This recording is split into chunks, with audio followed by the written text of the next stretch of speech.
Hello, it is I. Now, Gran Turismo 7 came out recently and it's had very positive reviews from racing game fans. And although the game is extremely good, pretty much perfect, it could be made a little better with a few minor updates. So here are 10 things that'll make Gran Turismo 7 better, even though the game is pretty much perfect. Now before we get into this video, let's hit 4,000 likes if you want to be an absolute friggin' ledge. I know you are, yeah? Go press the like button, yeah? Anyways, without further ado, let's get into this video.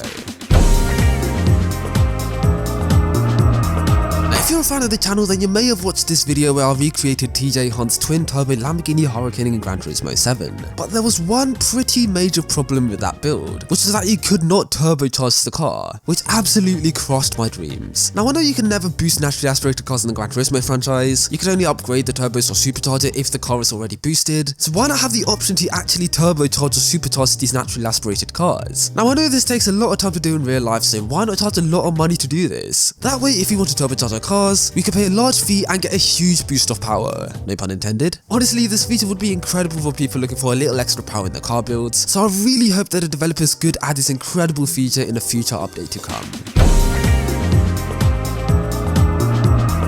Painting your car in Gran Turismo 7 is incredible. There's so much choice in terms of colour, you could choose your very own custom colour, or an OEM paint from a specific car brand. It's just very well executed. But I have one very small criticism. The preview of the paint is always shown on another car. You never get to see what the paint looks like on your own car, which is pretty weird if you ask me. I have no idea why this is the case. I don't know if the developers don't want to see your car in the paint before you buy it, I don't know. So let's hope that the developers do allow you to see what your own car would look like with said paint, as let's be honest, this should have been a feature from the start of the game. Do you remember in Gran Turismo Sport where they added the 2017 Mercedes Formula 1 car? And way back in Gran Turismo 5 where they added both the Ferrari F2008 and Ferrari F10 Formula 1 cars? Yep, those were some good times. Those cars were a lot of fun to drive and it was so rewarding getting millions of credits to splash out your cash on these incredible cars. So I hope that they can reintroduce these incredible Formula 1 cars to Gran Turismo 7, more specifically the 2022 concept car they unveiled in Silverstone last year. That way there won't be any licensing problems applying other teams' liveries onto your car, and if you want to do, then you can create a very own racing team and go racing online. How amazing would that be? Creating your own Formula 1 team in Gran Turismo 7, oh, that'd be incredible, you know. So fingers crossed that the developers at Polyphony Digital do add the 2022 Formula 1 concept car, so us Gran Turismo players could use this as a template to create our very own Formula 1 cars. It's getting me gas thinking about it, you know. I'm sure we can all agree that the closer the racing is, the more exciting it is to be racing. So why not add some narrow tracks into the game? And perhaps have them be set in the mountains in Japan, so we can have mad Japanese mountain roads as a racetrack in the game. How amazing would that be? You may remember Fujimi Kaido, which is a mountain road fan in Forza Motorsport 4, which has become a fan favourite within the community. As if you want to do, then you could drift down it. If not, then you could do toge battles, which are so incredible to see. And with Gran Turismo being a Japanese game, they could easily take inspiration from mountain roads local to their area, as Japan is full of these stunning driving roads. God, they're so beautiful. I want to drive on you so bad. So I'm really hoping that we do see some fictional narrow mountain roads added into the franchise in Gran Turismo 7, as not only could it result in exciting wheel-to-wheel racing, but it also means we could do some mad door-to-door tandem drifting as well. Tandeming with a mandem. That was so cringe. Why did I say that? Customization had a big focus in Gran Turismo 7, as we saw wide body kits, headlight customization, roll cages, and of course the return of custom rear wings. But there are two minor problems with it. Firstly, you couldn't change the wing stays, meaning you were sometimes left with these goosenecks which didn't exactly look good. And secondly, you couldn't adjust the width of the wing. Now sure, these aren't huge problems at all, but it's actually a bit of a downgrade from what we saw in Gran Turismo 6, as in the last game you could choose what wing stays you want, what style you wanted the wing to be, the shape of the winglets, and of course you can adjust the height and width as well. So regardless of this being a very small downgrade, I hope that we do see more adjustments with custom wings in Gran Turismo 7, as what we saw in 6 was absolutely incredible. As you may know, we have a used car dealership in Gran Turismo 7, which is incredible. It genuinely feels like a used car website, with how the pictures are taken, the fact that it has a mileage written. It's great, it's absolutely amazing. Every now and then the cars change as well, which makes this dealership all the more realistic. And there are cars you can only acquire through here as well, which is great. But to make the dealership that bit better, why not have an online used car dealership on the side, so we can sell our own cars to other players in the game. That way it connects online players to the single player experience, as the only way you can go online in Gran Turismo 7 is by doing multiplayer races. So the addition of an online used car dealership would be a very nice way to link yourself with other online players in single player mode.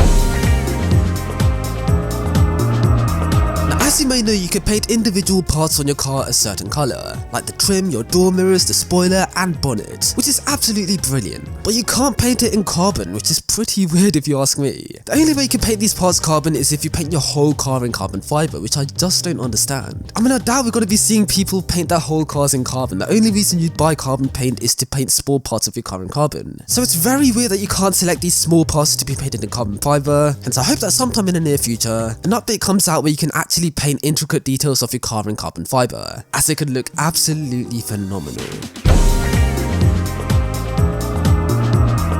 As you may know in Gran Turismo games, some engine modifications actually change up the car aesthetically. A good example of this is the exhaust systems. For example, if you install a racing exhaust system onto the Jaguar F-Type, it goes from quad tips to dual exhaust tips, which I had no idea about as there was no preview for the exhaust modifications. I mean, imagine choosing a custom wing on your car but there is no preview. Yep, that's pretty much what it feels like in Gran Turismo 7. Now, still not everybody chooses their exhaust system depending on how it looks, but there are some people who actually do so. Not everybody builds every single car to be an insane track weapon. Some people just want the car to be aesthetically pleasing to look at. So I really hope that with engine mods that make a visual difference, we actually get to see a preview of what is changing. Because that way, if there are any people choosing modifications depending on how good they look on your car, then they can choose the parts they want with a preview screen showing what it's changing. That would be very helpful to a lot of people out there.